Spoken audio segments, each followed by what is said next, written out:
Hello sa buhay ng bawat isa sa atin. Naway nasa maayos po kayong kalagayan at kalusugan.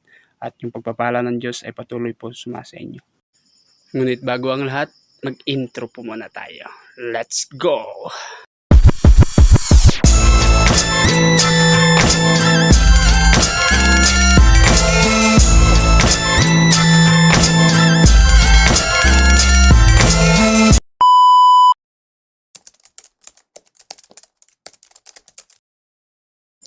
Welcome back mga kapatid.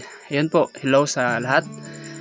Siguro nagtataka po kayo kung bakit hindi po ako nakapag-upload ng mga panibagong mga videos, mga motivational videos.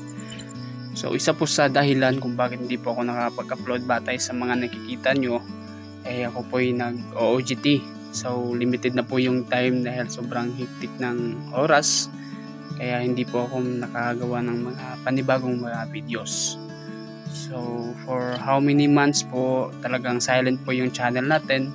At ako po yung humihingi ng paumanhin sa lahat ng mga taga-subaybay ng channel po na ito. So sa susunod na clip ay may isa pa akong reason kung bakit po ako hindi nakakapag-upload.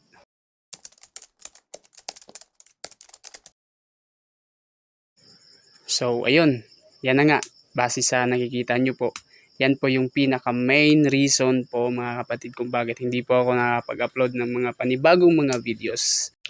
Maliban pa po sa nag-OJT ako, so base sa nakikita nyo, yung cellphone po natin ay nahulog at talagang sirang-sira po yung screen. Hindi ko po talaga ma-touch siya, kaya kahit anong gagawin ko, hindi ako makapag-edit.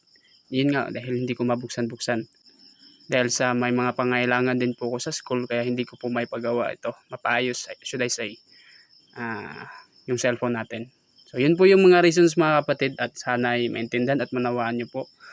Ingat po kayo palagi at God bless po sa buhay na bawat isa sa atin.